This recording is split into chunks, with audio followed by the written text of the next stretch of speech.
Selamat sore kawan-kawan. Nah, di sini kami dari kelompok 2 yang beranggotakan Juan, Abel, dan Immanuel. Nah, di sini kami dari mahasiswa Universitas Islam Riau, Fakultas Pertanian, Prodi Agribisnis. Nah, di sini kawan-kawan, kami akan mengidentifikasi dan edukasi dari beberapa permasalahan yang dialami oleh petani, yaitu 12 petani yang ada di Desa Kiap, Desa Meranti, dan di Pandau.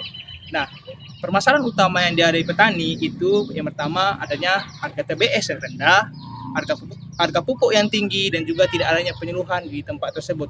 Ada juga beberapa permasalahan yang pernah dialami oleh petani, contohnya seperti CB, yaitu pencurian berondolan, dan juga cuaca ekstrim yang menyebabkan tempat kebun dari petani tersebut banjir dan susahnya jalan yang di kebun tersebut, dan juga kekurangan modal. Nah, di sini kami akan memberikan edukasi terhadap kawan-kawan semua tentang permasalahan yang dialami oleh petani. Nah, pupuk. Nah, kawan-kawan semua ini pasti tahu nih apa itu pupuk. Nah, pupuk ini sangat diperlukan untuk tanaman sebagai unsur hara dan juga perkembangan dari tanaman dan produktivitas tanaman. Nah, harga pupuk yang tinggi inilah yang menjadi penyebab utama atau permasalahan utama yang dihadapi oleh petani. Nah, kami ada beberapa solusi yang bisa kami berikan kepada kawan-kawan semua. Yang pertama, solusi pertama yaitu petani jangan terlalu bergantung pada pupuk kimia, tapi mulai beralih kepada pupuk organik. Nah, pupuk organik sendiri adalah pupuk nutrisi yang terbuat dari sisa-sisa hewan dan juga tanaman atau kotoran dan lain sebagainya.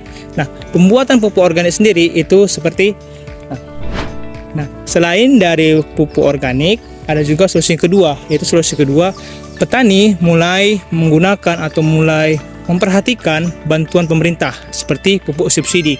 Nah, pupuk subsidi sendiri itu tujuan utamanya untuk mengurangi biaya variabel atau biaya input yang dikeluarkan petani untuk tanaman kelapa sawit. Permasalahan selanjutnya yang sering dialami petani yang telah kami wawancarai adalah harga TBS yang murah. Nah, kenapa harga TBS yang murah ini menjadi faktor yang berpengaruh terhadap pendapatan petani?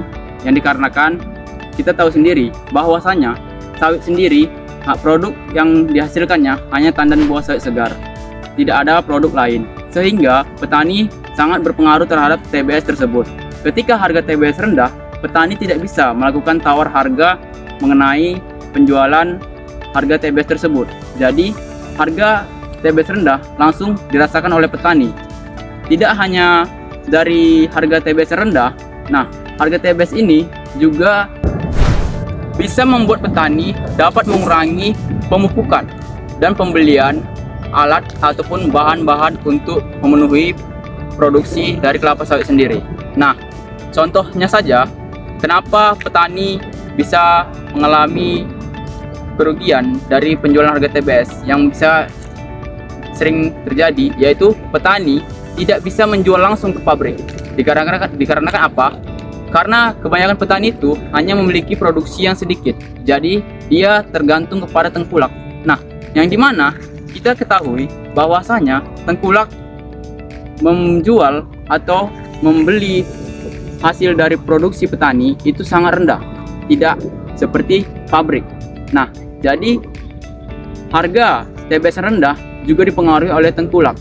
Nah, solusi untuk permasalahan tersebut bisa petani-petani membentuk kelompok tani atau bergabung ke koperasi untuk menjual hasil produk mereka seperti TBS, yang dimana koperasi sendiri memiliki harga yang kuat sehingga petani tidak terlalu dirugikan untuk harga TBS. Nah, selanjutnya itu jikalau petani memiliki lahan yang cukup luas, dia memiliki standar untuk menjual langsung ke pabrik, itu petani bisa langsung menjualnya.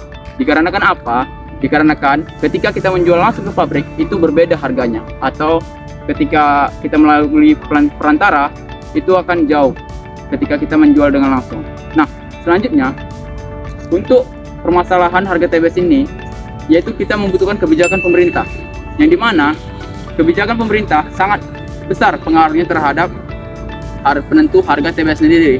Nah, selanjutnya juga ada dari permintaan internasional. Ketika permintaan besar, maka harga TBS sendiri akan naik. Nah, itu tadi beberapa solusi ataupun edukasi mengenai harga TBS yang tinggi. Jadi kesimpulannya untuk harga TBS sendiri itu kita harus bijak. Kenapa? Ketika kita bijak, kita akan tahu bagaimana cara agar kita tidak mengalami kerugian, walaupun kita mengalami kerugian tapi tidak terlalu besar, sehingga kita dapat melakukan pengelolaan keuangan terhadap kelapa sawit kita dan tetap berjalan. Permasalahan selanjutnya yaitu penyuluhan. Penyuluhan adalah memberikan informasi cara budidaya yang baik dan memberikan pengetahuan pada pesannya. Kebanyakan yang kami jumpai, para petani sangat membutuhkan adanya penyuluhan, terutama di desa Meranti. Di sana tidak ada terjadi kegiatan penyuluhan.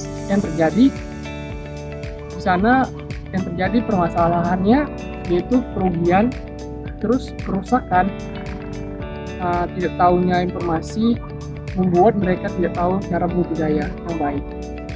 Di sini kami berikan solusi dari kami, yaitu pertama, para petani memberikan atau mengaktifkan kembali kelompok tani atau tani di kecamatan Meranti. Lalu mereka mengajukan secara resmi ke BPP atau Badan Balai Penyuluhan Pertanian. Lalu mereka mengajukan ke PPL penyuluhan pertanian lapangan. Terus mereka membuat jadwal kegiatan di desa Meranti atau desa-desa yang membutuhkan penyuluhan. Ya. Baik, semoga solusi yang diberikan ini bermanfaat. Nah, permasalahan selanjutnya yaitu kekurangan modal yang dialami oleh petani. Nah, kekurangan modal ini juga menjadi permasalahan yang sering terjadi oleh petani sawit di desa Meranti, Kiap, dan juga di Pekanbaru. Nah, solusi yang bisa kami berikan terhadap kekurangan modal ini adalah petani mulai memanfaatkan kredit usaha rakyat atau KUR yang dibuat oleh pemerintah atau Bank Nasional. Selanjutnya, ada beberapa permasalahan yang tidak kalah penting dari permasalahan seperti harga pupuk yang mahal, harga TBS yang rendah, maupun penyuluhan. Nah, selanjutnya itu ada beberapa permasalahan yang beberapa kali dihadapi oleh petani, seperti hama. Hama merupakan sekumpulan atau serangan dari hewan atau serangga yang menyerang tanaman kita. Bisa kita contohkan seperti kumbang. Kumbang menyerang tanaman sawit, dia memakan pucuknya. Sehingga apa? Sehingga tanaman sawit tidak bisa tumbuh secara maksimal. Dia akan mati dan tidak berproduksi. Begitu juga dengan serangga seperti ulat. Ulat seperti ulat api. Ulat api ini dapat memakan daun-daun dari sawit. Nah, masalahnya ketika daun-daun sawit dimakan, maka fotosintesis dari sawit sendiri akan berkurang, sehingga produksi juga akan menurun. Nah, solusi untuk permasalahan ini ada beberapa solusi yang bisa kami berikan. Nah, solusi yang pertama untuk mengatasi kumbang yang sering memakan pucuk sawit yaitu adalah dengan cara membersihkan kayu-kayu lapuk atau bisa dikatakan kayu-kayu yang sudah mati yang dapat menjadi tempat sarang berkembang biaknya kumbang. Nah, karena apa? Karena kumbang itu suka hidup di kayu-kayu yang membusuk. Nah, dari situ kita bisa melakukan pencegahan. Dengan apa? Dengan membersihkan kayu-kayu yang ada di sekitar kebun milik kita. Nah, selanjutnya untuk ulat api. Nah, ulat api ini sendiri, dia karena memakan daun, jadi kita harus menggunakan obat yang memang dapat membunuh ulat tersebut, namun tidak merusak tanaman kita, seperti insektisida. Nah, insektisida sendiri dalam penggunaannya juga harus tepat. Kalau kita menggunakan dengan dosis yang berlebihan, maka insektisida ini dapat berpengaruh terhadap sawit. Jadi, kita harus bijak dalam menggunakan insektisida. Nah, itu tadi solusi yang dapat kami berikan untuk permasalahan hama di perkebunan sawit yang telah kami wawancarai petaninya. Semoga bermanfaat untuk kita semua. Permasalahan terakhir yaitu pencurian. Beberapa petani juga mengalami pencurian, yaitu mereka menyebutnya CB atau curi berondolan. Pencurian ini menyebabkan kurangnya penghasilan petani. Solusi yang bisa kami berikan yaitu pertama, membuat ronda atau pengawasan pertanian. Yang kedua, membuat patok lahan. Jika terjadi lagi pencurian, bisa melaporkannya ke aparat desa atau kepolisian. Yang ketiga,